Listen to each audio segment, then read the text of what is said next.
bisa juga nggak untuk diberikan pemahaman kepada pihak keluarga yang sebenarnya dalam hal ini mengharapkan adanya keadilan. Ini kan keluarga merasa dirugikan begitu loh Pak. Gimana Pak Trusno nih bisa menjelaskan ini kepada pihak keluarga gitu Pak? Pertama,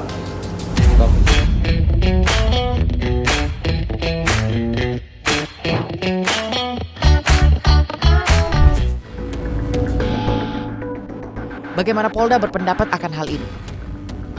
Oke, jadi sekarang ini udah ada di Humas Polda Metro Jaya. Kenapa saya harus ke sini? Karena selama ini masyarakat mulai gemes. Karena katanya ini kok penanganan dari pihak kepolisian terlalu lemah dan terlalu bertele-tele. Kenapa kok lama banget menetapkan AG sebagai tersangka atau menetapkan tersangka-tersangka baru. Terus ada juga yang berpendapat Polres Jakarta Selatan ini kurang bisa mengatasi persoalan ini, akhirnya harus diambil alih oleh Polda Metro Jaya. Nah, bentuk-bentuk pertanyaan-pertanyaan ini harus kita klarifikasi. Kita mau dengar penjelasannya seperti apa. Untuk kasus penganiayaan yang dilakukan oleh Dandi, anak mantan pejabat pajak terhadap David Latumahina.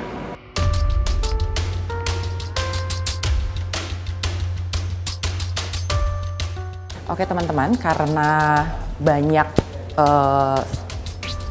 kebingungan ya di masyarakat atau omongan yang bilang ini tuh sebenarnya polisi gimana sih kok lama banget menetapkan AG sebagai tersangka, ini kok lama banget olah TKP-nya, ini kok berulang kali Polres Jakarta Selatan dianggap lambat, terus akhirnya diambil juga sama Polda. Nah ini sebenarnya yang bener kayak gimana? Kita langsung aja ketemu sama Pak Kabid Humas Polda Metro Jaya.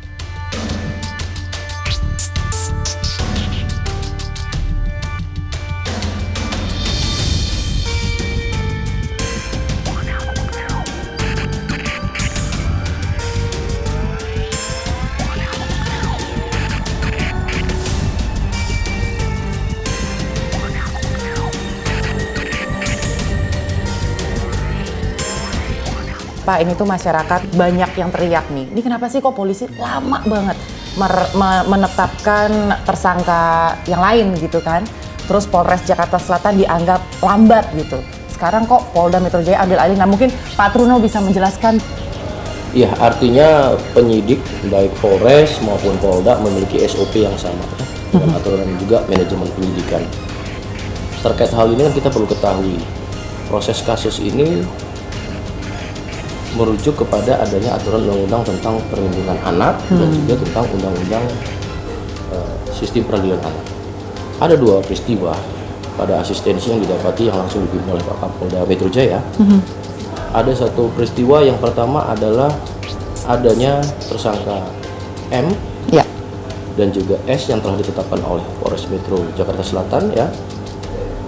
Tentu ini mengacu pada sistem peradilan umum yang berlaku pada KUHP dan KUHP. Pada peristiwa selanjutnya atau yang kedua, ya, penyidik juga harus patuh dan taat pada aturan undang-undang perlindungan anak dan sistem peradilan anak.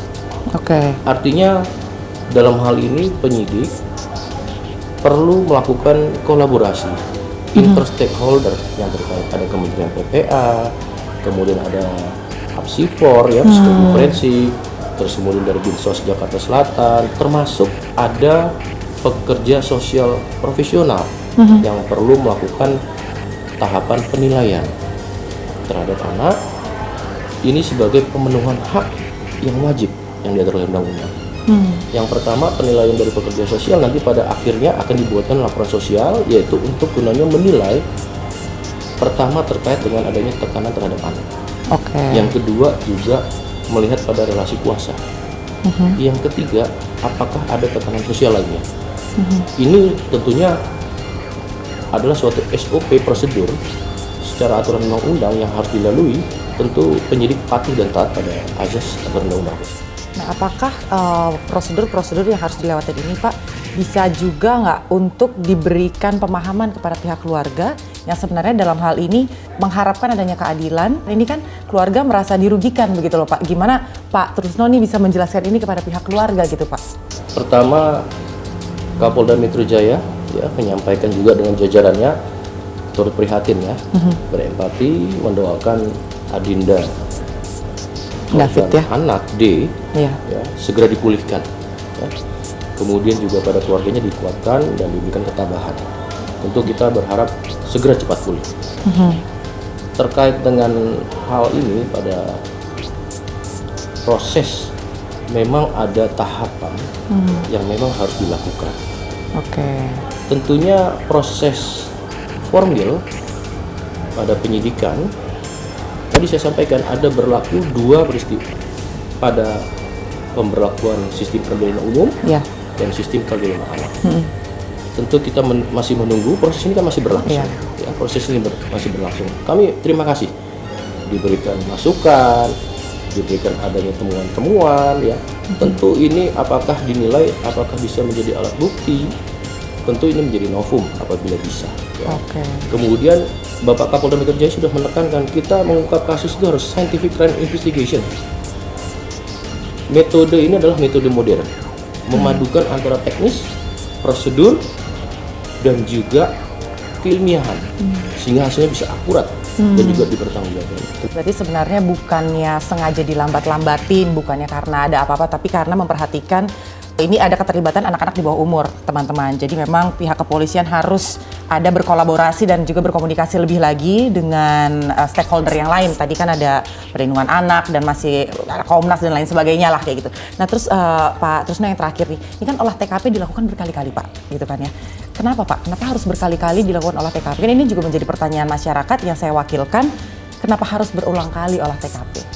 Olah TKP adalah suatu metode dalam rangka melakukan penyelidikan awal, sehingga membuat terang suatu peristiwa pidana ini. Terkait berulang, kemudian dengan rekonstruksi, itu memang dapat sesuai aturan undang-undang dilakukan.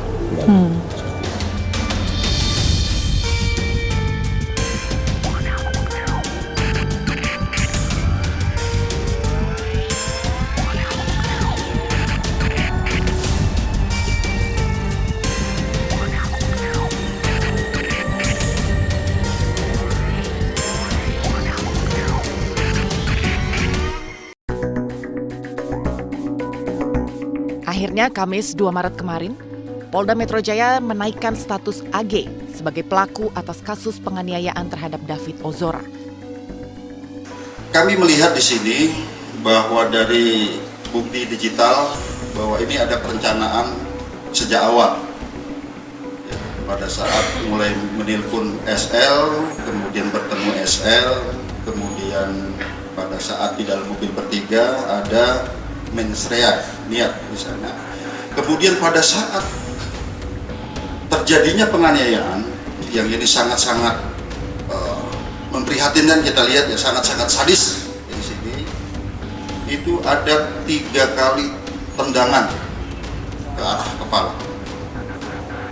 Kemudian ada 2 kali menginjak tengkuk dan juga ada 1 kali pukulan ke arah kepala. Yang ke arah yang sangat-sangat vital ini kepala ini.